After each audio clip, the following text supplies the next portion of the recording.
नमस्ते, मेरा नाम आदित्य है और आपका खूब स्वागत है हमारे चैनल जनहित में जारी पर। आज चर्चा नहीं बल्कि चर्चाएं खास होने वाली है क्योंकि ये खास व्यक्ति हमारे मित्र हैं और आईएएस अधिकारी हैं। इनका नाम नितेश कुमार मिश्रा है और लखनऊ के सटे हुए भूभाग बाराबंकी के रहने वाले हैं। ये इस समय असिस्टेंट डायरेक्टर के पद पर आसीन हैं। आज हम इस चर्चा के माध्यम से एक आईएएस ऑफिसर की ट्रेनिंग के बारे में नज़दीक से समझने का भरसक प्रयास करेंगे। इसके अलावा एक असिस्टेंट डायरेक्टर का काम क्या होता है, सर्वे कैसे कराया जाता है और भी बहुत सारी गतिविधियों पर इनसे बढ़िया से चर्चा करने वाले हैं। चर्चा करने से पहले हम आपको बता देते हैं कि अगर आप चैनल पर नए हैं तो चैनल को सब्सक्राइब कर लीजिए और बेल आइकन को भी दबा दीजिए। तो आइए स्वागत करते हैं। बहुत स्वागत है नितेश भैया जो है हमारे चैनल जनहित में जारी पर। धन्यवाद। हमारी लास्ट टाइम मुलाकात जो हुई थी वो शायद एक दोस्त की शादी में शादी हुई थी, अंकुर की बहन की शादी में, और वो शादी वाली बात जो बात है वो हमें बहुत ज़्यादा जो दिमाग में वो नाच रही थी। अच्छा। बात इस प्रकार की है कि साहब जब हम इनसे मिले तो साहब ने कहा कि हमने कहा तैयारी कैसी चल रही है, तो ये साहब कहते हैं कि तैयारी नहीं, ये पूछो तुम पेज नंबर बताओ, हम तुमको बताएंगे कि सवाल कौन सा है। तो वो बुक के बारे में बताओ कि वीके कपूर एससी गुप्ता का रोल क्या है स्टैटिस्टिक्स के ऑफिसर बनने में, या एज अ स्टैटिस्टिक्स है अगर तुम्हारा सब्जेक्ट, तो उस किताब का कितना महत्व हो जाता है। देखिए, जब आप एक सिविल सर्वेंट की बनने की बात कर रहे होते हैं, जब मैं सिविल सर्वेंट बोल रहा हूँ इसका मतलब ये है कि not only IAS officer, if you are going for UPSC CSE, आप आईएएस भी बन रहे हो या आईपीएस भी बन रहे हो और आपका ऑप्शनल सब्जेक्ट स्टैटिस्टिक्स है, तो उस तैयारी के दौरान जो एससी गुप्ता वीके कपूर नाम की किताब है, आपकी किताब का नाम है fundamental of mathematical statistics by SC Gupta and VK Kapoor, वो बहुत महत्वपूर्ण बन जाती है। क्योंकि आप देखोगे कि जितने भी आपके प्रश्न होते हैं स्टैटिस्टिक्स के, वो चाहे अपने आईएएस के एग्ज़ाम में ऑब्जेक्टिव टाइप के क्वेश्चन आते हैं और यूपीएससी सीएसई में जब ऑप्शनल लेते हो आप तो वो डिस्क्रिप्टिव पेपर होता है। तो आप देखोगे कि आपके जो ज़्यादातर प्रश्न हैं वो आपके इसी एक किताब से आ जाते हैं। ऐसा नहीं है कि ये एक किताब ही है मार्केट में जो अवेलेबल है जिससे आप, किताबें बहुत सारी हैं, इवन फॉरेन राइटर्स की किताबें हैं, जैसे कि अलेक्जेंडर मूड की किताब है और भी किताबें हैं। पर होता क्या है कि जो आपकी एससी गुप्ता वीके कपूर की किताब है, इसमें आपको सारे प्रश्न, सारे चैप्टर्स वो एक साथ मिलते हैं, एक किताब ही आपके लिए बाइबल टाइप की बन जाती है। लेकिन जब आप फॉरेन राइटर्स की बात करते हो तो वहाँ पे आपको प्रश्न वही मिलेंगे जो एससी गुप्ता वीके कपूर में है, लेकिन वो एक साथ नहीं मिलते हैं। एक किताब होगी जिसमें आपका केवल डिस्क्रिप्टिव स्टैटिस्टिक्स होगा और मैथमेटिकल स्टैटिस्टिक्स होगा, दूसरी किताब अलग इन्फेरेंस के लिए अलग से लिखी होगी।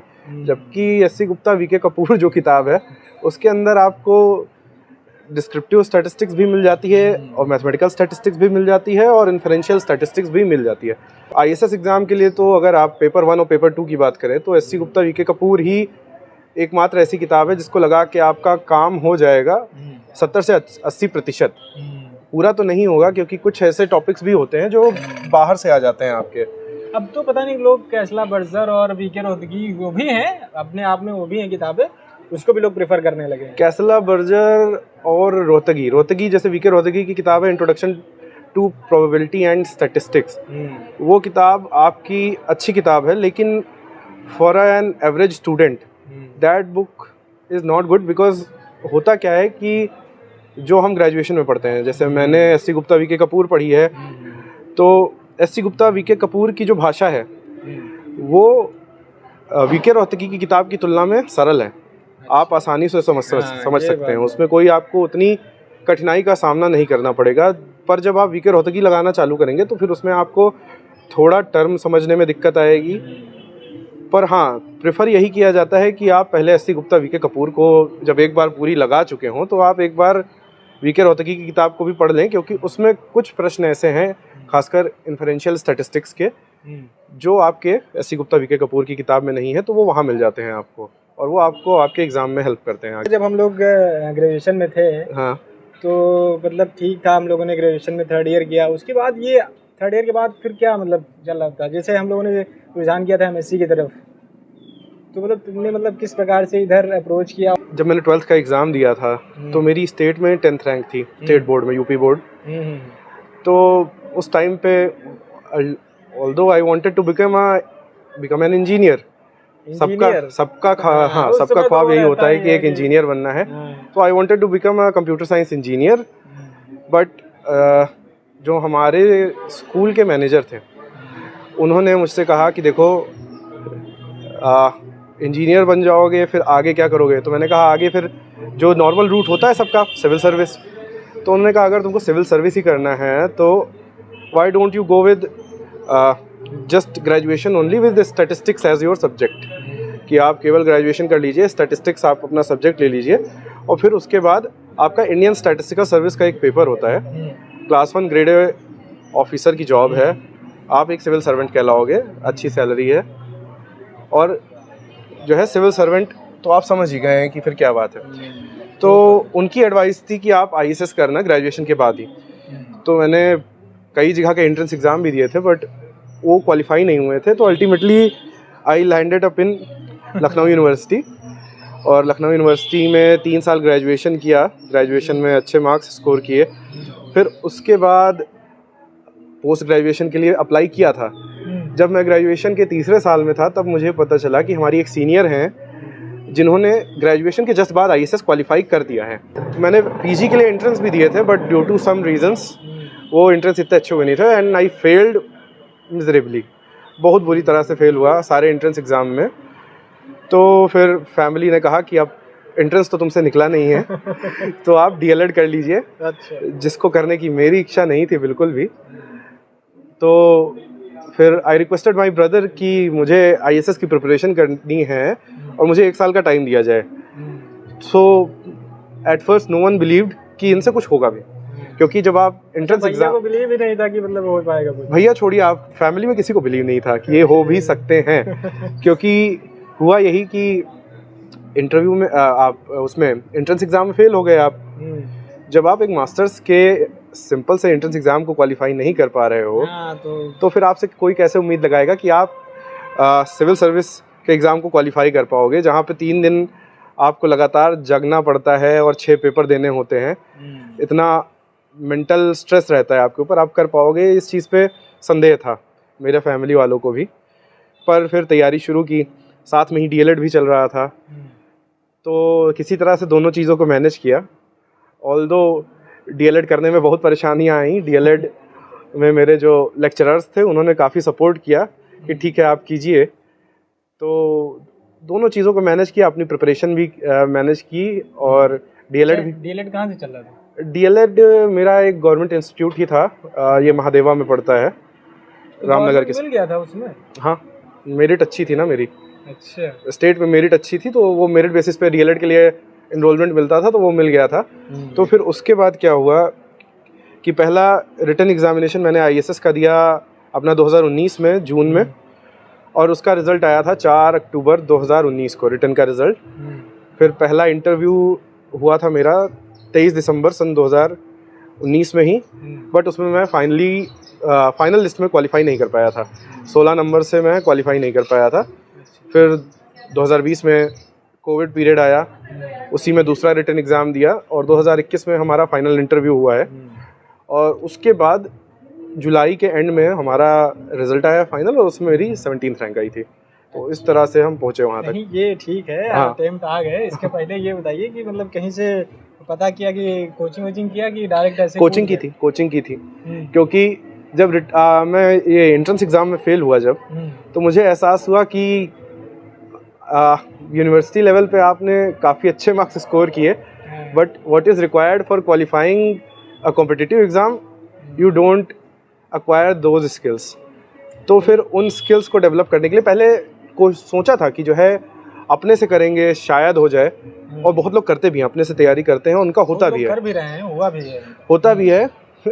तो फिर लेकिन एहसास हुआ कि अगर आपको जल्दी करना है दूसरों से, क्योंकि फेलियर था एक, हर जगह के एंट्रेंस एग्जाम में फेल हुए थे, तो एक वो भी मन में टीस थी कि यार इतने बुरे तो नहीं है पढ़ने में, ये तो पता था। तो फिर कोचिंग ज्वाइन की, कोचिंग 10 महीने कोचिंग की, लेकिन कोचिंग के साथ साथ अपना एक्स्ट्रा एफर्ट सबको देना ही पड़ता है। कोचिंग इज़ नॉट इनफ, क्योंकि वो एक लिमिटेड पोर्शन ही पढ़ाते हैं आपको, बाकी आपको अपना हार्डवर्क करना होता है।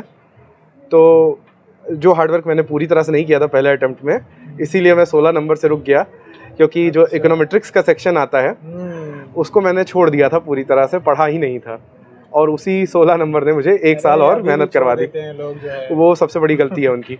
अच्छा, कहाँ कोचिंग किया? यहाँ पे अलीगंज में नीरज अवस्थी सर की कोचिंग है, ISS कोचिंग।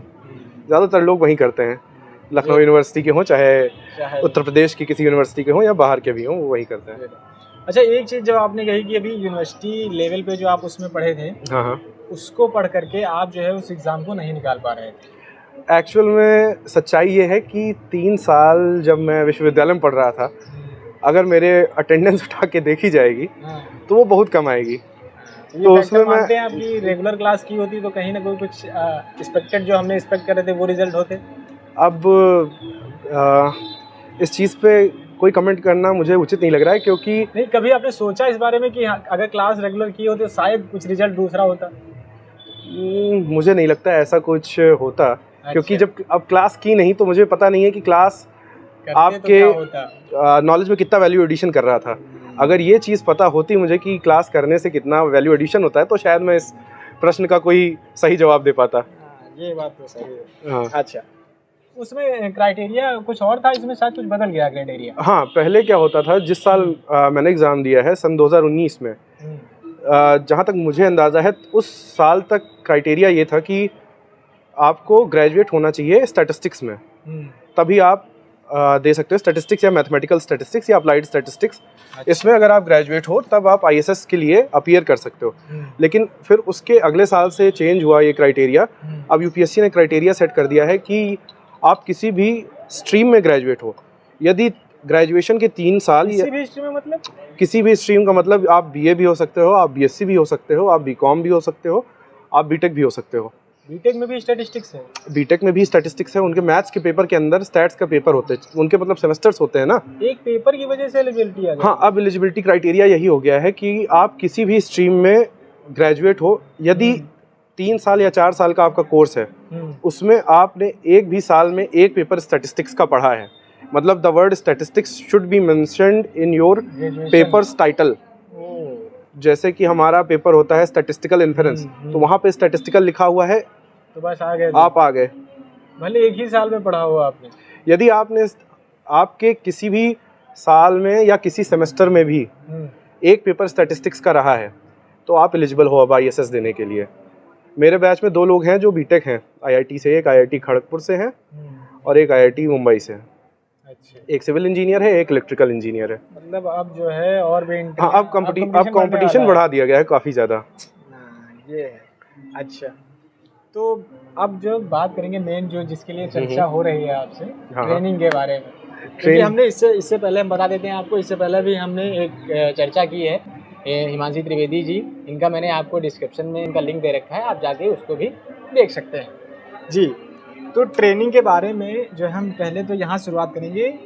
पिछली चर्चा में हमसे एक बहुत ही अहम चीज़ छूट गई थी, वो था हमारा फाउंडेशन वाली चीज़। चलिए फिर मैं आपको पूरा ट्रेनिंग, 2 साल की ट्रेनिंग होती है हमारी जी, तो उसका पूरी जर्नी जो क्रोनोलॉजिकली होती है वो बताता हूँ।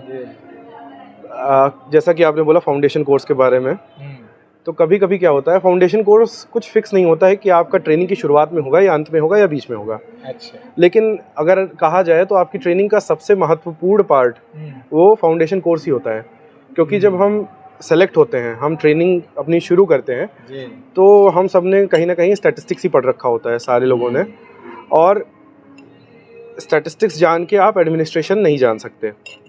ये एक तथ्य है कि आप केवल स्टैटिस्टिक्स के ज्ञान से एडमिनिस्ट्रेशन नहीं चला सकते। तो होता क्या है कि जो फाउंडेशन कोर्स है वो 100 दिन का होता है हमारा। अच्छा। और फाउंडेशन कोर्स देश के रिप्यूटेड इंस्टीट्यूट्स में कराया जाता है, जैसे कि एक तो मारी चन्ना Reddy human resource development institute है तेलंगाना। अच्छा। पर अब DOPT ने उसको शायद मना कर दिया है फाउंडेशन कोर्स कराने के लिए सेंट्रल सिविल सर्विस के ऑफिसर्स का। तो अभी गुजरात नहीं, हरियाणा की एक एकेडमी वो करा रही है, और दूसरा एक मध्य प्रदेश में एकेडमी है, वो 2 एकेडमीज फाउंडेशन कोर्स करा रही हैं। जो मेरा फाउंडेशन कोर्स कंडक्ट हुआ था वो हुआ था हैदराबाद में। हाँ, डॉक्टर मारी चन्ना Reddy human resource development institute में। तो वो जो 100 दिन होते हैं वो आपके ट्रेनिंग के बेस्ट पार्ट होते हैं, क्योंकि उसके अंदर आपको विभिन्न प्रकार की चीज़ें सिखाई जाती हैं अपार्ट फ्रॉम स्टैटिस्टिक्स। मतलब कि जब जैसे खुलकर बताइए जरा क्या क्या और। हाँ, मैं बताता हूँ आपको पूरी चीज़ें क्या क्या होती हैं। जैसे कि फाउंडेशन कोर्स के अंदर आपको क्लासेस भी चलती हैं रेगुलर, जिसमें आपको लॉ पढ़ाया जाएगा, हिस्ट्री पढ़ाई जाएगी, पॉलिटी पढ़ाई जाएगी, आर्ट एंड कल्चर भी पढ़ाया जाएगा आपको।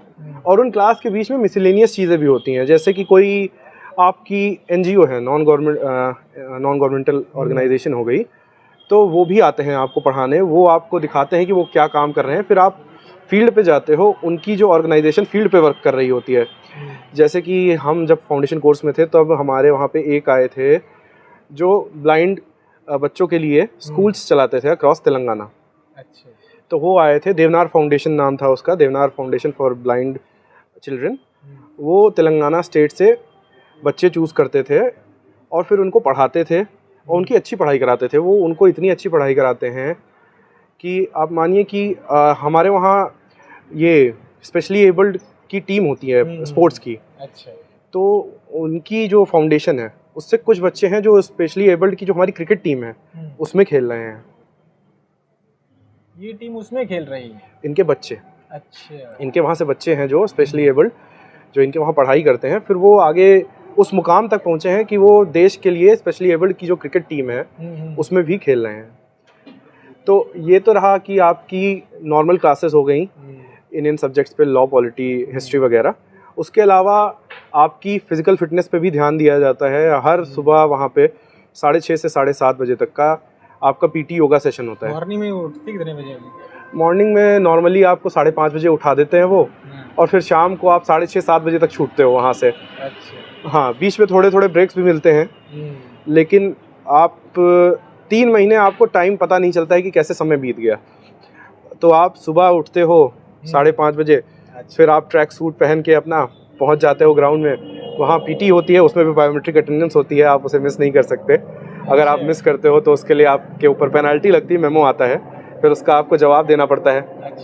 उसका आपको जवाब देना पड़ता है, और वो जो है जवाब जो आपके कोर्स डायरेक्टर या कोर्स कोऑर्डिनेटर होते हैं उनको संतुष्ट करना चाहिए, तभी आपको आगे पनिशमेंट नहीं मिलती, अदरवाइज पनिशमेंट ये बता कि नहीं जा सकती भैया ऐसा कुछ हो गया? नहीं, मान लीजिए कि कभी कोई गंभीर स्थिति है, जैसे कि कोई बीमार है, तो आप अपने कोर्स डायरेक्टर को फ़ोन कर सकते हो या आप उनको व्हाट्सएप पे मैसेज कर सकते हो कि sir ma'am, I am not feeling well, so I won't be able to join this activity in the morning, but you will have to do it before the day, before the PT session starts.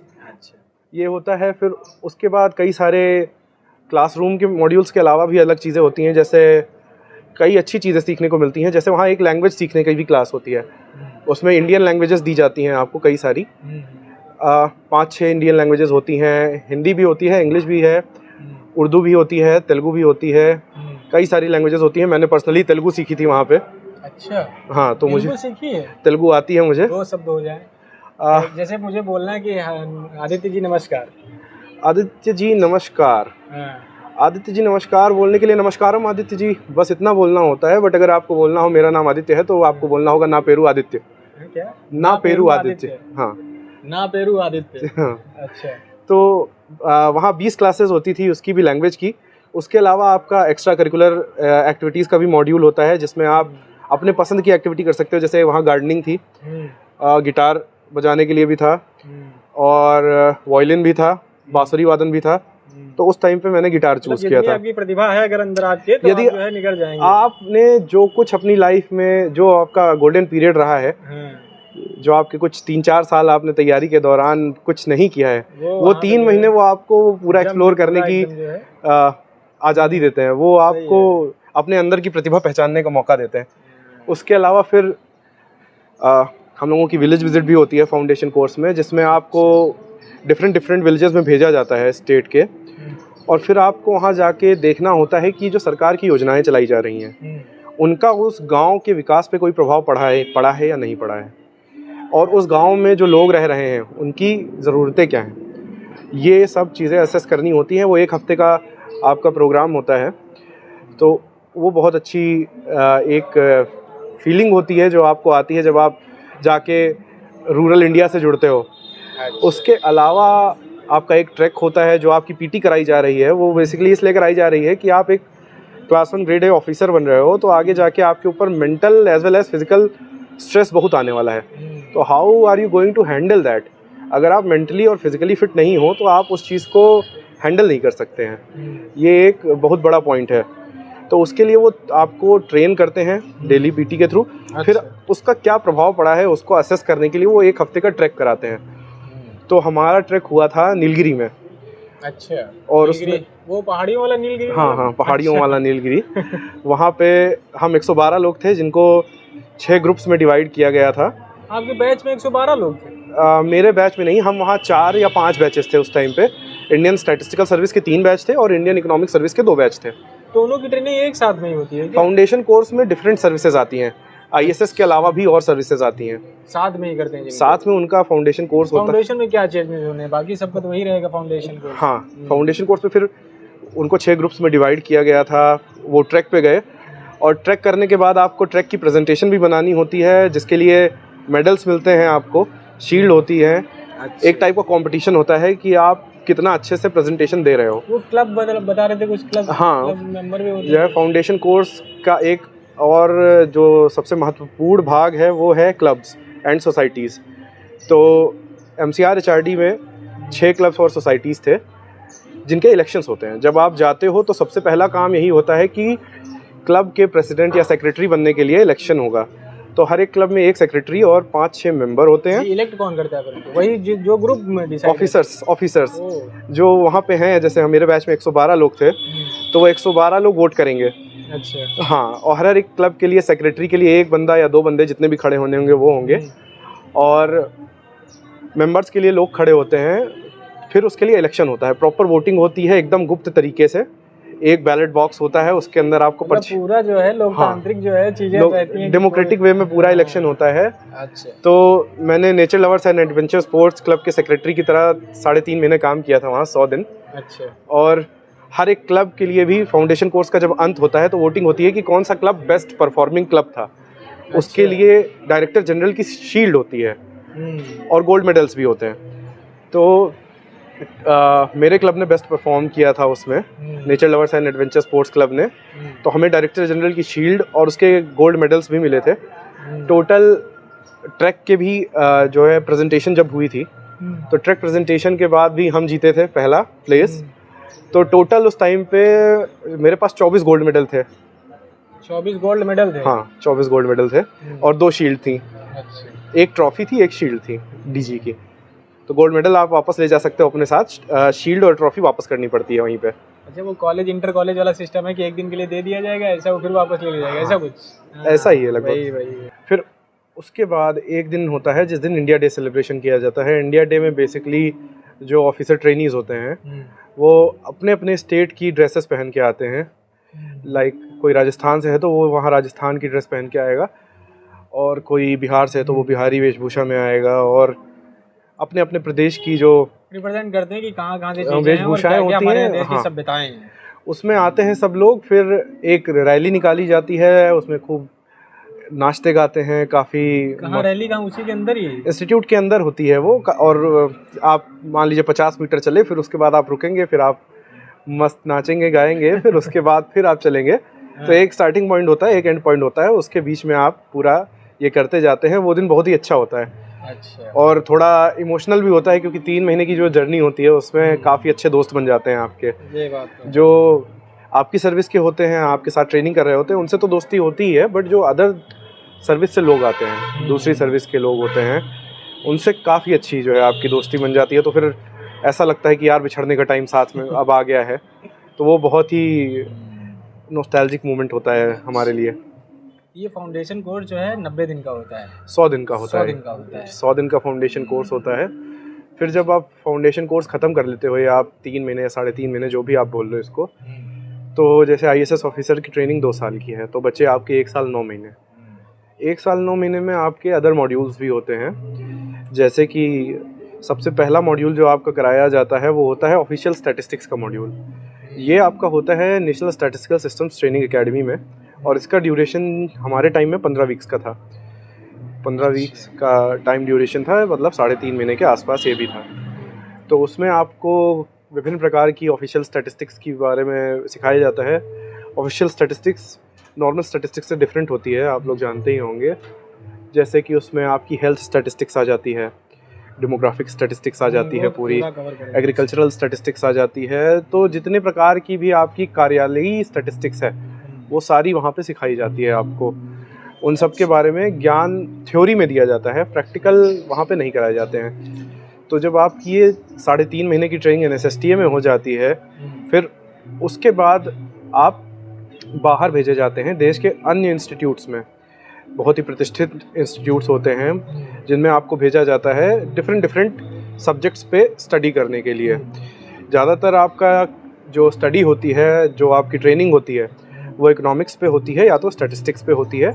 यदि उसके अलावा भेज रहे होते हैं तो वो communication and presentation skills वाले टॉपिक की ट्रेनिंग होती है। जैसे कि जब हम सबसे पहले बाहर भेजे गए थे तो हम लोगों को भेजा गया था forest survey of India, Dehradun. अच्छा। उसी के बगल में आपका फॉरेस्ट रिसर्च इंस्टीट्यूट बना हुआ है, जो आपने देखा होगा, स्टूडेंट ऑफ द ईयर का फेमस कॉलेज है। तो वहाँ पे आपकी ट्रेनिंग होती है 1 हफ्ते, जिसमें आपको फॉरेस्ट से रिलेटेड स्टैटिस्टिक्स के बारे में पढ़ाया जाता है कि इंडिया में फॉरेस्ट कवर कितना है, कितना प्रतिशत भूभाग आपका किस टाइप के वन के अंदर आ रहा है, ये सारी चीज़ें सिखाई जाती हैं। फिर आप लेबर ब्यूरो भेजे जाते हो, जो कि शिमला में था पहले, अब वो चंडीगढ़ आ चुका है। तो वहाँ पे आपको लेबर से रिलेटेड स्टैटिस्टिक्स के बारे में पढ़ाया जाता है, जो सर्वे होते हैं उनके बारे में। अच्छा। फिर आप इसी तरह से विभिन्न इंस्टीट्यूट्स में जाते हो अपने ट्रेनिंग के दरमियान। जैसे कि हम लोग IGIDR मुंबई भी गए। सबसे बड़े मॉड्यूल्स जो हमारे होते हैं वो एक तो फाउंडेशन कोर्स ही होता है 3.5 महीने का, फिर दूसरा ये ऑफिशियल स्टैटिस्टिक्स का हो जाता है 3.5 महीने का। उसके बाद हम ISI कोलकाता भेजे जाते हैं 2 महीने के लिए।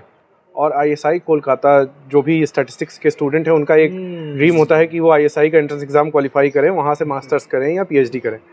तो जिनका ये ड्रीम सफल नहीं हो पाता और वो ISS में आ जाते हैं, उनका ड्रीम यहाँ पे जाके सफल होता है। लेकिन ISI एक ऐसी जगह है जहाँ पे आपको स्टैटिस्टिक्स के अलावा भी और बहुत सारी चीज़ें करने का मौका मिलता है। जैसा जब हम गए थे तो आज़ादी के 75 साल हो रहे थे उस टाइम पे, हम जुलाई के महीने में गए थे वहाँ। तो हमें एक टास्क दिया गया था कि आपको एक डॉक्यूमेंट्री बनानी है 20 मिनट की। उसके लिए हमें 2 महीने का समय दिया गया था कि आपको ये एक डॉक्यूमेंट्री बनानी है कि आज़ादी के बाद से आज 75 साल पूरे हो रहे हैं तो भारत में ऑफिशियल स्टैटिस्टिक्स का डेवलपमेंट कैसे हुआ है। तो उस टीम का लीडर मैं बना था, 5 लोगों की टीम थी। तो हमने 1.5 महीने तक काम किया था और पेनाल्टी ये थी उसकी कि अगर आप ये वीडियो 15 अगस्त को नहीं रिलीज़ करते हो डॉक्यूमेंट्री, तो आप हर एक बंदे को, there were 59 people in our batch, there were 2 batches, एक मेरा बैच एक मेरा जूनियर बैच। तो all of the 59 people would have to give presentation separately यदि आप वो डॉक्यूमेंट्री रिलीज़ करने में फेल होते हो।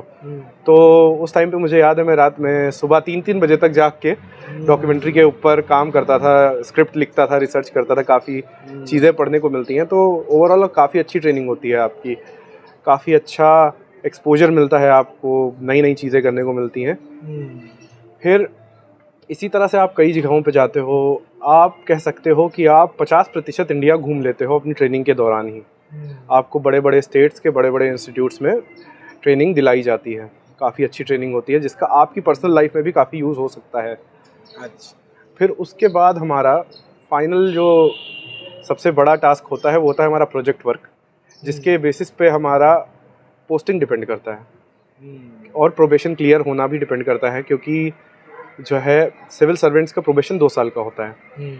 और जब आपका प्रोजेक्ट कंप्लीट होता है तो उसकी प्रोजेक्ट प्रेजेंटेशन होती है। एक कमेटी होती है जिसके आगे आपका प्रोजेक्ट प्रेजेंट किया जाता है। फिर वो कमेटी जब सेटिस्फाई हो जाती है कि हाँ आपने सही काम किया है या कुछ अच्छा नया ढूंढा है, तो वो अप्रूव कर देती है आपका प्रोजेक्ट। और जब आपका प्रोजेक्ट अप्रूव हो जाता है तभी जाके आपका प्रोबेशन क्लियर होता है। यदि आपका प्रोजेक्ट अप्रूव नहीं होता उस समय प्रेजेंटेशन के टाइम पर, तो आपकी पोस्टिंग तो हो जाती है, पर ये होता है कि प्रोबेशन आपका क्लियर नहीं होता उस टाइम पे।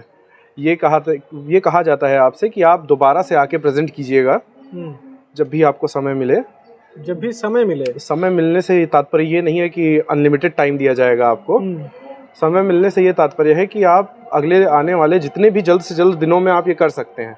अच्छा। उतने जल्द से जल्द कीजिए आप इसे, और फिर आप आके फिर से प्रेजेंट कीजिए। अगर तब आपका अप्रूव हो जाता है प्रोजेक्ट, तब आपका प्रोबेशन क्लियर किया जाएगा। प्रोजेक्ट में क्या क्या रहता है, मतलब किस चीज़ का प्रोजेक्ट? देखिए, प्रोजेक्ट का जो काम होता है बेसिकली उसमें ये होता है कि आपका जो सर्वे के थ्रू डेटा कलेक्ट किया गया है, भारत में बहुत सारे सर्वे किए जाते हैं, तो उनसे जो डेटा कलेक्ट किया गया होता है उसको आपको उठाना होता है। उस डेटा को यूनिट लेवल डेटा बोलते हैं। उस डेटा को आपको उठाना है, फिर उस डेटा का यूज़ करके कुछ नया खोजना है। जैसे कि किसी हेल्थ का सर्वे हुआ है, जैसे मेरा प्रोजेक्ट था वो लेबर पे था। अच्छा। हाँ, कि अनएम्प्लॉयमेंट रेट के ऊपर मेरी स्टडी थी। हम 2 लोग थे जिन्होंने प्रोजेक्ट किया था एक साथ। तो उस चीज़ पे मेरा काम था कि अनएम्प्लॉयमेंट रेट में चेंज का रीज़न ढूंढना था उस डेटा का यूज़ करके। तो इस तरह के प्रोजेक्ट होते हैं। तो फाइनली मेरा प्रोजेक्ट अप्रूव भी हो गया था। तो ये चीज़ें होती हैं। फिर जब आपके ये सारी चीज़ें आपके लिए होती हैं 1 साल 6 महीने के अंदर, फिर जो है आपका पहले 4 महीने का प्रोजेक्ट होता था जिसको आप घटा के 1 महीने का कर दिया गया है। फिर जब ये पूरा प्रोजेक्ट वर्क भी हो जाता है, आपका कंप्लीट हो जाता है, तब आपकी होती है कि अब पोस्टिंग होनी है इनकी। तो उसके लिए फॉर्मेलिटीज़ होती हैं। 1 साल 9 महीने आपकी इस तरह से एकेडमिक इंस्टीट्यूशन में पोस्टिंग ट्रेनिंग चलती है। फिर आपकी पोस्टिंग की जाती है। तो पोस्टिंग के जो पहले 3 महीने होते हैं उनको ऑन द जॉब ट्रेनिंग का नाम दिया जाता है कि ये हो तो गए हैं posted, but they are still undergoing training. अच्छा, वो ट्रेनिंग के अंदर ही रहता है, ऑन द जॉब ट्रेनिंग? आप मान सकते हैं कि वो ट्रेनिंग का ही हिस्सा है एक। लेकिन ये नहीं होता है कि वो उन 3 महीनों के बाद आपकी पोस्टिंग चेंज हो जाएगी। पोस्टिंग वही रहेगी? पोस्टिंग वही रहेगी, बस वो 3 महीने आपके ऑन द जॉब ट्रेनिंग माने जाएंगे। इस तरह से आपकी 2 साल की ट्रेनिंग समाप्त हो जाती है। अच्छा। ट्रेनिंग समाप्त हो जाती है और ऑन द जॉब ट्रेनिंग में असिस्टेंट डायरेक्टर के पद से स्टार्ट हो जाता है। हाँ, कि आपके कार्यभार इस प्रकार से होंगे और आप इस प्रकार से हाँ, अपनी सर्विस को निभाएंगे। हाँ। तो जब मिलता है पद, तो उसमें आपने किस चीज़ को चुन? एक होता है कि सर्वे से रिलेटेड होता है या फिर अदर चीज़ें होती है, तो आपका स्पेसिफिक क्या चीज़ रहती है उसमें? देखिए, being an IAS officer, ideally we should go for field operation division, जो कि सबको 3 प्रेफरेंसेस देने का ऑप्शन दिया जाता है कि आप 3 प्रेफरेंसेस दो, आप कहाँ पोस्टिंग चाहते हो। 3 प्रेफरेंस? 3 प्रेफरेंस आप दे सकते हो अपनी। अच्छा। और ऑर्डर में, जिस ऑर्डर में रहेंगी उसी ऑर्डर में वो प्रेफरेंस कंसीडर करना होगा तो कर लेगा काडर, नहीं करना होगा तो नहीं करेगा। वो अपने मन से भी पोस्टिंग दे सकता है आपको। अच्छा। तो मैंने जो अपनी प्रेफरेंसेस दी थी उसमें लेबर ब्यूरो भी दिया था, लेबर मिनिस्ट्री, उसके अलावा मिनिस्ट्री ऑफ फिनांस दिया था, और PLFS लखनऊ दिया था, periodic labour force survey. But Lucknow तो मुझे वो मिल नहीं पाई पोस्टिंग। मुझे अलीगढ़ में पोस्ट किया गया एज एन असिस्टेंट डायरेक्टर सब रीजनल ऑफिस में। तो अब जो सहायक निदेशक या असिस्टेंट डायरेक्टर होता है उसका काम ऑर्गेनाइजेशन टू ऑर्गेनाइजेशन वेरी करता है। अच्छा। जैसे कि आप मिनिस्ट्री में पोस्टेड हो तो आपका वर्क कल्चर एकदम अलग है। वहाँ पूरा काम फाइल पे होना है, फील्ड में काम बहुत कम है। अच्छा। वहाँ पे आपको पूरा मंत्रालय का काम देखना है कि प्रोजेक्ट्स होंगे या किसी इम्पोर्टेंट वर्क से रिलेटेड फाइल है तो वो आपके थ्रू होके जाएगी। वो नीचे से शुरू होगी, फिर आपके पास आएगी, फिर आप उसको अपने ऊपर वाले अधिकारी के पास भेजोगे। अच्छा, फाइल वाइल में क्या मतलब कुछ बहुत बड़ा जो है एनालिसिस करना होता है या फिर उसको रीचेक करके साइन करना होता है? आपको डिपेंड करता है, ये मैटर टू मैटर वेरी करता है चीज़, कि जैसे हर एक मैटर की फ़ाइल आपके पास आती भी नहीं है। कुछ फाइलें होंगी जो आपके पास आएंगी, कुछ फाइलें हैं जो आपके पास नहीं आएंगी, सीधे ऊपर जाएंगी। तो आपको देखना होता है, नोटिंग ड्राफ्टिंग नाम की चीज़ें होती हैं उसके अंदर, वो देखना होता है कि सारी चीज़ें सही हैं या नहीं। अच्छा। तब फिर आप अपने सुपीरियर ऑफिसर के पास भेजते हो। अदरवाइज़ अगर आपने बिना ध्यान दिए उसको भेज दिया तो आप शायद डांट भी खा सकते हो। हाँ, कि आप भाई असिस्टेंट डायरेक्टर के पद पर बैठे हुए हैं और इस प्रकार की मिस्टेक्स। हाँ, तो ये तो मंत्रालय का असिस्टेंट डायरेक्टर था जिसके काम फाइलिंग से डील करना होता है। बट जो फील्ड ऑपरेशन डिवीज़न होता है, आपकी कौन सी डिवीज़न है? यही? मैं फील्ड ऑपरेशन डिवीज़न के अंदर पोस्टेड हूँ। और फील्ड ऑपरेशन डिवीज़न का मेन काम होता है फील्ड का सर्वे कराना। अच्छा। फील्ड सर्वे कराना। और फील्ड ऑपरेशन डिवीज़न के अंडर में ऑफिसेज होते हैं कई सारे। एक हेडक्वार्टर है, उसके नीचे जोनल ऑफिसेज होते हैं, जोनल ऑफिसेज के नीचे रीजनल ऑफिसेज होते हैं, और रीजनल ऑफिस के नीचे सब रीजनल ऑफिसेज होते हैं। मेन जो सर्वे करता है आपका वो सब रीजनल ऑफिस होता है। अच्छा। उप क्षेत्रीय कार्यालय, हर एक प्रदेश के अंदर उप क्षेत्रीय कार्यालय भी होते हैं, क्षेत्रीय कार्यालय भी होते हैं, आंचलिक कार्यालय भी होते हैं। अच्छा। तो as an assistant director of a SRO, जो काम होता है वो ये होता है कि मैं SRO अलीगढ़ में अभी पोस्टेड हूँ, तो वहाँ मेरा काम है एडमिनिस्ट्रेशन देखना, जनरल एडमिनिस्ट्रेशन जो होता है डे टू डे। उसके अलावा आपको जो है अपने से नीचे जो सबॉर्डिनेट स्टाफ है उससे भी काम करवाना होता है। अच्छा। हाँ, जैसे कि मेरे वहाँ अभी मेरे अंडर में 44 लोग हैं टोटल। 44, 8 SSO, 11 JSO और बाकी फील्ड इन्वेस्टिगेटर, फील्ड ऑब्जर्वर। अच्छा। तो आपको इनसे काम करवाना होता है, सर्वे करवाना होता है, और काफ़ी मुश्किल काम होता है ये। जब आपको ऑफिस भी देखना हो, आपको इनसे सर्वे भी करवाने हो, क्योंकि जब ये सर्वे करने जाते हैं फील्ड पे तो असिस्टेंट डायरेक्टर का काम होता है कि वो जाके इंस्पेक्शन करे इनके काम का, कि ये जो काम कर रहे हैं वो सही कर रहे हैं या नहीं। अच्छा, किस किस अब आएंगे सर्वे पर आएंगे। अच्छा, इसी कंटिन्यू करिए पहले कि आप उस पर निगरानी रखते हैं कि अपनी टीम पर जो 44 लोग काम कर रहे हैं उस टीम पर। अच्छा, एक फाइनेंशियल का आता है कि इनको फाइनेंस भी तो करना होता है। जो लोग नीचे जो सर्वर डेटा कलेक्शन के लिए गए हैं तो उनके लिए पैसे का जुगाड़ मतलब ऊपर से करते हैं या आप खुद देते हैं उनको? नहीं, देखिए, एक्चुअल में जो सर्वे करने जाता है वो कॉन्ट्रैक्चुअल स्टाफ होता है, mostly field investigator, field observer जो होता है वो कॉन्ट्रैक्चुअल स्टाफ होता है। उसका रिक्रूटमेंट एक कॉरपोरेट एजेंसी करती है, क्वेस्ट, जैसे हमारे केस में क्वेस्ट करती है। तो उनकी जितनी भी एम्प्लॉयमेंट कंडीशंस होती हैं, जितने भी उनके सैलरी होता है या जो भी उनके डिडक्शंस होते हैं जो कटने होते हैं, वो सब क्वेस्ट डिसाइड करती है। सैलरी उनको भारत सरकार दे रही होती है, लेकिन अल्टीमेटली उनका अकाउंट जो मैनेज कर रही होती है वो कॉर्पोरेट एजेंसी कर रही होती है, जिसके थ्रू वो रिक्रूट हुए होते हैं। तो कॉर्पोरेट एजेंसी के थ्रू कौन कनेक्टेड होता है? डायरेक्ट आप कनेक्टेड होते हैं या फिर आपसे ऊपर कोई सुपर होता है? देखिए, क्षेत्रीय कार्यालय होता है वो कनेक्टेड होता है डायरेक्ट कॉर्पोरेट एजेंसी से।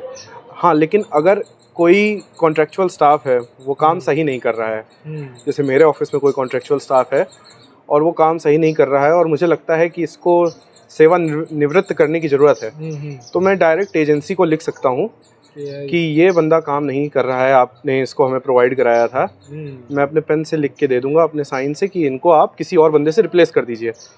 तो वो जो बंदा है उसको हटा के वो दूसरा बंदा भेजेंगे मेरे पास। ये मामला है जी हाँ। अच्छा, फील्ड ऑपरेशन डिवीजन में और अंदर की मतलब चीज़ें, डेटा अच्छा कलेक्शन और कहाँ पे आप जो है डेटा कलेक्ट करते हैं, मतलब किस किस चीज़ के लिए डेटा?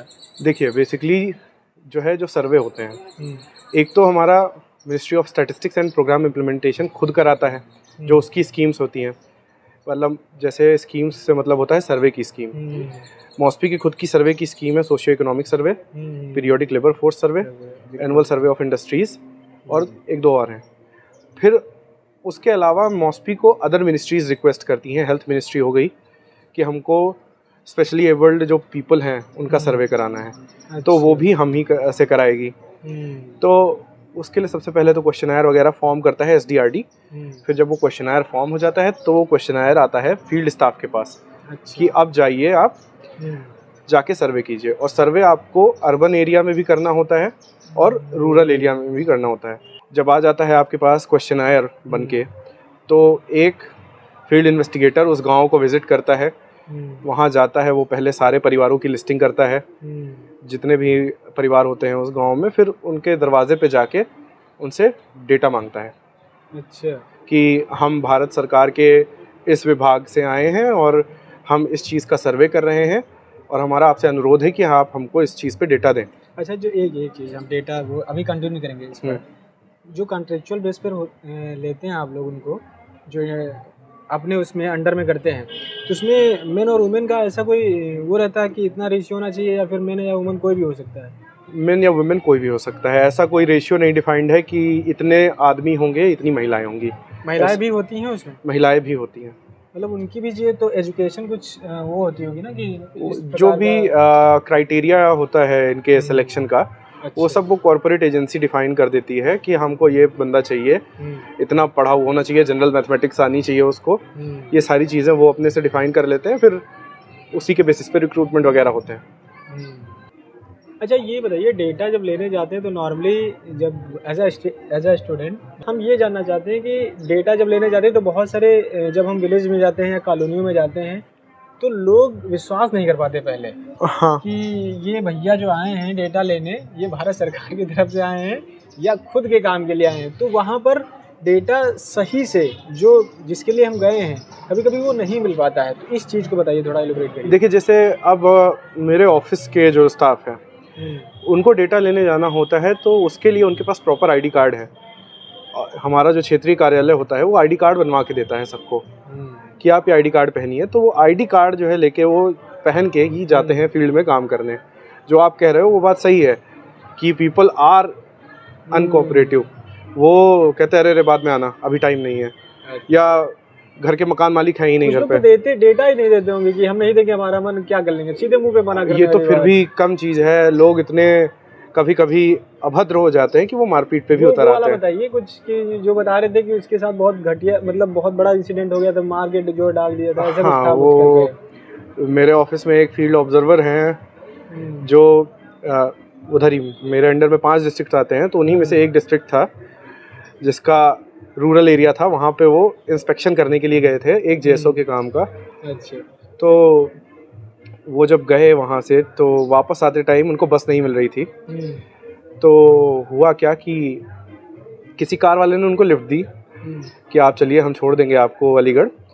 फिर वो उसके साथ बैठ गए। फिर उसने अपने बंदों को कॉल किया, जो ड्राइवर था, 4 बंदे और कार में बैठे। फिर जो हमारे फील्ड ऑब्जर्वर थे उनको किसी सुनसान जगह पे ले जाके बहुत पीटा और उनको अधमरा कर दिया था मार मार के। फिर सॉरी, फिर उनके कपड़े वगैरह, पैसे वगैरह सारे छीन लिए और उनको एक खेत में मरा हुआ समझ के फेंक दिया था। पर फिर जब उनको सुबह होश आया है, वो काफ़ी बुज़ुर्ग आदमी है, 60 साल से ऊपर उनकी एज है, तो जब उनको होश आया है तो उन्होंने गांव वालों से मदद मांगी है। फिर उसके बाद यहाँ ऑफिस में सूचना पहुंची कि ऐसा ऐसा हुआ है, तो उन्हें वापस से वहाँ रेस्क्यू किया गया वहाँ से। तो इस तरह की चीज़ें देखने को मिल जाती हैं कभी कभी फील्ड पे भी। अच्छा, हमारा ये मानना है कि हमारा क्या लगभग चीज़ें हैं कि जितना भी अपने अंडर में जो चीज़ें लोकल स्तर पर काम करते हैं लोग, डेटा कलेक्शन करने जाते हैं या और भी जो नीचे काम करते हैं लोग, उसको लेकर के चीज़ें और भी थोड़ा और अगर सरकार या जो भी है गवर्नमेंट उनको अगर और भी सुविधाएं प्रोवाइड कराए। लेकिन एक और भी चीज़ है कि लोग जो है इतना शिक्षित होने के बावजूद भी सही से उसको डील नहीं करते हैं, कि अपनी जिम्मेदारियां निभाने में थोड़ा पीछे हट जाते हैं। ये आप जब जाते हैं सर्वे करने वालों की बात कर रहे हैं या डेटा देने वालों की बात कर रहे हैं? डेटा देने वाले की बात कर रहे हैं। ये समस्या तो है। हाँ। ये समस्या तो है कि जब आप जाते हैं तो आदमी के पास समय का अभाव रहता है, तो वो डेटा देने में थोड़ा सा हिचकिचाता है, क्योंकि कुछ सर्वे ऐसे होते हैं जिनमें आप उनकी पर्सनल डिटेल्स मांगते हो। जैसे हाउस होल्ड कंज्यूमर एक्सपेंडिचर सर्वे है, तो जहाँ भी खर्चे की बात आती है तो वो अंदाज़ा यही लगाते हैं आदमी कि इनकम टैक्स वाले हैं। इनकम टैक्स वाले हैं और इनको हमने अगर बताया तो ये इनकम टैक्स वाला छापा मार देंगे और हम धर लिए जाएंगे। तो ये मेंटालिटी एक रहती है, तो उस वजह से लोग कतराते हैं डेटा देने से। क्योंकि फाइनली यही होना कि जितना बढ़िया हमारा डेटा होगा उतना ही रिजल्ट आगे प्रोसेस में जाएंगे। तो नहीं, डेटा अच्छा आता है हमारा, ऐसा नहीं है कि डेटा खराब आता है। लेकिन अच्छा, ये एनालिसिस कैसे होती है इस डेटा की, कौन करता है? डेटा एनालिसिस, डेटा कलेक्शन तो आपका जो है हमने कर दिया फील्ड ऑपरेशन डिवीजन ने। फिर उसके बाद डेटा प्रोसेसिंग डिवीजन के पास ये डेटा भेजा जाता है। अब सारा सर्वे जो है वो टैबलेट के थ्रू होता है हमारा, कि आप जाओ टैबलेट में डेटा भरोगे और फिर आपने भेज दिया ऊपर। तो डेटा प्रोसेसिंग डिवीजन के पास ये डेटा पहुंच जाता है। अब डेटा प्रोसेसिंग डिवीजन का काम होता है कि वो इस डेटा को क्लियर करे, पूरा क्लीन करे, उसके अंदर जो कमियां हैं उनको साफ करे पहले, फिर उसके बाद उसको एनालाइज करे और एनालाइज करने के बाद टेबल्स जनरेट करे उनसे, जिसका यूज़ रिसर्चर्स वगैरह काफ़ी करते हैं। जब भी डेटा रिलीज़ होता है एनएसएस का, तो सबसे पहले रिसर्चर्स उसका यूज़ करते हैं और अगले दिन आर्टिकल आते हैं पेपर में कि भारत की जनसंख्या दर ये, एम्प्लॉयमेंट रेट ये, अनएम्प्लॉयमेंट रेट ये, फीमेल एलएफपीआर ये, वो ये सारी चीज़ें। ये तो है। अच्छा, मॉस्पी, जो मॉस्पी के 2 विंग्स होते हैं, एक इधर स्टैटिस्टिकल विंग होता है और दूसरा प्रोग्राम इम्प्लीमेंटेशन। मतलब आप लोग इसमें किस प्रकार से जुड़े हुए, कहाँ पे आप लोग हैं इसमें? देखिए, प्रोग्राम इम्प्लीमेंटेशन विंग जो है उसका काम होता है कि जो भारत सरकार के प्रोजेक्ट्स चल रहे हैं 1000 करोड़ रुपए से ऊपर, उसकी मॉनिटरिंग करना। तो उसमें भी हम लोग रहते हैं। तो हम बेसिकली जो प्रोजेक्ट्स होते हैं वो स्टेट गवर्नमेंट के अंडर चल रहे होते हैं, या तो वो सेंट्रली स्पॉन्सर्ड होते हैं या सेंट्रल के फुल फंडिंग पे चल रहे होते हैं। तो हमको देखना होता है कि वो जो पैसा मिल रहा है, फंड मिल रहा है, उसका यूटिलाइजेशन कैसे हो रहा है, वो पैसा जा रहा है तो वो प्रॉपर प्रोजेक्ट में यूज़ हो रहा है या नहीं, या प्रोजेक्ट की जो ड्यूरेशन बताई गई थी कि इतने महीने में ये प्रोजेक्ट कंप्लीट होगा या इतने साल में कंप्लीट होगा, तो वो उस जो उन्होंने डेडलाइन बताई थी उसको फॉलो कर रहा है या नहीं, उससे ज़्यादा समय लगेगा, उससे कम समय लगेगा, उससे ज़्यादा पैसा लगेगा या कम लगेगा, ये सारी चीज़ें वहाँ पे मॉनिटर की जाती हैं। अच्छा, अब थोड़ा आते हैं आपसे बातचीत करते हैं अति लघुत्तरी प्रश्न पर, जिसको कहा जाता है पूछिए। 60 में प्रश्न होंगे और 60 में उसके उत्तर होंगे। ठीक है।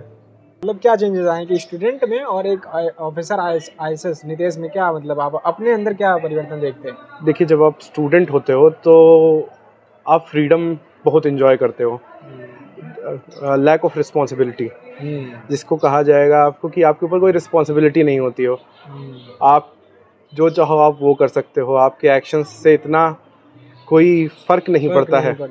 लेकिन जब एक ऑफिसर बन जाते हो आप, तो आपके ऊपर जो सबसे बड़ी चीज़ आती है वो होती है रिस्पॉन्सिबिलिटी।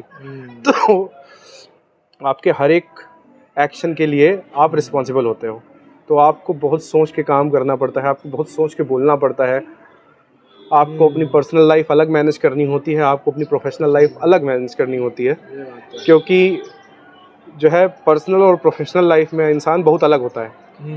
प्रोफेशनल लाइफ में मेरे नीचे 50 का स्टाफ है, उसमें मेरे से जस्ट डबल एज के लोग हैं, उनसे काम कराना है आपको, तो फिर वहाँ पे आपकी एज मैटर नहीं करने लग जाती, वहाँ पे आपकी विजडम मैटर करती है।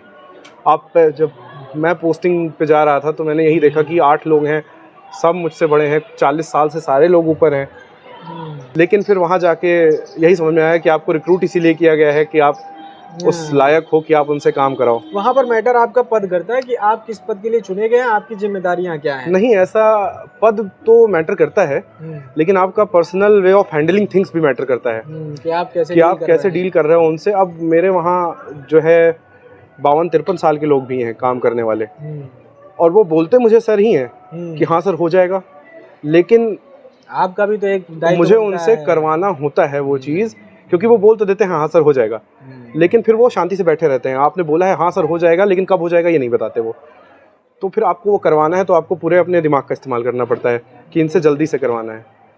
अच्छा, एस्पिरेंट्स जो जुटे हुए हैं, एकदम दिन रात किए हुए हैं, क्या मंत्र देना चाहेंगे आईएएस नितेश कुमार, एक हेडलाइन के रूप में, कि आईएएस नितेश कुमार जो है, जो आने वाली जो पीढ़ी है उनको क्या एक संदेश देना चाहेंगे कि अपनी तैयारी में? जो आने वाली पीढ़ी है उसको मैं बस एक चीज़ यही कहना चाहूँगा कि एलिजिबिलिटी क्राइटेरिया चेंज कर दिया गया है, कंपटीशन बढ़ गया है। पहले बहुत कम लोग थे जो आईएएस के बारे में जानते थे, अब बहुत सारी स्ट्रीम के लोग हैं जो जानते हैं आईएएस के बारे में। इवन अब तो ये हो रहा है, मेरे पास कई बच्चों के कॉल आते हैं जो दिल्ली यूनिवर्सिटी में होते हैं, फर्स्ट ईयर में ही होते हैं, फर्स्ट सेमेस्टर में, और वो कॉल करके कहते हैं सर कि हम तैयारी शुरू कर रहे हैं। तो जो लोग ऑलरेडी तैयारी में हैं वो इस चीज़ को मान के रखें कि कंपटीशन टफ होने वाला है, क्योंकि बहुत ही ज़्यादा टैलेंटेड लोग आने वाले हैं इसमें, हर एक स्ट्रीम से लोग आने वाले हैं इसमें, और आईएएस एग्ज़ाम इतना टफ एग्ज़ाम नहीं है। आपको बस 10 महीने ईमानदारी से मेहनत करनी है, आप ईमानदारी से मेहनत कीजिए बिना एक्सक्यूज़ दिए, और आई एम प्रिटी श्योर कि आपका एग्ज़ाम क्वालिफाई हो जाएगा। आपको रिटन एग्जामिनेशन में 1000 नंबर का रिटन एग्जामिनेशन होता है, आपको कोशिश करनी होती है कि 500 प्लस नंबर आ जाएं रिटन एग्जामिनेशन में। तो यही कोशिश की थी कि 500 से ज़्यादा नंबर आ जाएं, तो मेरे 476 नंबर आए थे फाइनल। 476? हाँ, 476। अच्छा, ये टाइम नहीं बताया आपने कि मतलब कितने प्रतिदिन कितने घंटे मेहनत किए आप?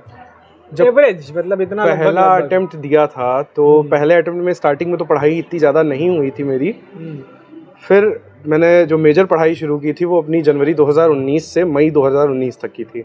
जनवरी 2019 से मई 2019 तक पहले अटेम्प्ट के लिए पढ़ाई की थी, और उसमें मैं घंटे भूल गया था कि कितने घंटे पढ़ रहा हूँ मैं, क्योंकि बाहर रहते थे, मैं भी यहीं रहता था अलीगंज सेक्टर क्यू में, तो सुबह 6:30 जागो, फिर उसके बाद से शुरू करो आपने डेली रूटीन को, पढ़ना शुरू किया, फिर खुद ही खाना बनाना होता था 2 टाइम। ओवरऑल 4 घंटे सोता था मैं, उसके अलावा 4 घंटे? हाँ 4 घंटे, 4 घंटे मतलब ये जुनून था उस समय कि मतलब? हाँ, ये जुनून था उस टाइम पे कि क्वालिफाई करना ही है। I had to prove myself कि एरा गहरा नहीं है, पढ़ने में अच्छा है। अच्छा, हाँ। क्या अभी कुछ बाकी रह गया है?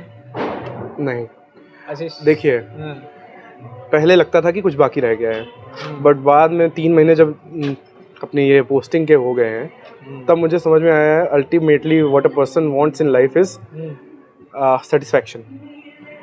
और अब मेरा ये मानना है कि आप चाहे जितनी ऊंची पोस्ट पे पहुंच जाओ, even after becoming an IAS officer, people try for IAS also, but the thing is कि आप खुश हो या नहीं, आप संतुष्ट हो या नहीं। इंटरनल यदि आपका मन ही शांत नहीं है तो फिर आप ये मैटर नहीं करेगा कि आप IAS हो या एक ISS हो। You are good for nothing if your mind is not at peace. सही कह रहे तो अभी मैं मानता हूँ कि स्टेबिलिटी मिल गई है, तो अब कुछ नहीं, संतुष्टि है। और अच्छा ये इसके अपनी IAS की कोई IAS ऑफिसर हो फिर IAS बना हो, ऐसा कुछ है कोई? हाँ, मेरे बैच का एक लड़का है जिसने अभी इसी साल इंडियन पुलिस सर्विस के लिए क्वालिफाई किया है। IAS बनने के बाद? हाँ, IAS बनने के बाद IPS हुआ है। कि कोई टाइम मिलता है मतलब IAS ज्वाइनिंग करने के बाद फिर कितना, 1 साल की छुट्टी या कितना नहीं दिन नहीं, मिलता ऐसी कोई छुट्टी नहीं मिलती आपको। है? उसी काम करते हुए आपको तैयारी करनी है? आप अगर अपनी करना है। ट्रेनिंग के साथ में तैयारी कर सकते हो, उसके लिए कोई रोकेगा नहीं आपको, लेकिन आपको ट्रेनिंग भी करनी है। नहीं, एज अ ज्वाइनिंग अगर असिस्टेंट डायरेक्टर ज्वाइन कर लिए हैं तब पर भी छुट्टी नहीं, मतलब नहीं, एक नहीं, मिलना ही नहीं है इसमें? प्रिपरेशन के लिए आपको कोई लीव नहीं मिलेगी, स्टडी लीव का प्रोविजन है आगे। क्या है प्रोविजन? 5 साल बाद आप स्टडी लीव ले सकते हो। 5 साल बाद? हाँ, सर्विस मतलब जिस दिन आपने ज्वाइन किया था, ट्रेनिंग शुरू हुई थी, उससे 5 साल बाद। UPSC CSC से अलग है क्या इसमें? उसमें तो मिल जाता है शायद। उनके रूल्स अलग हैं।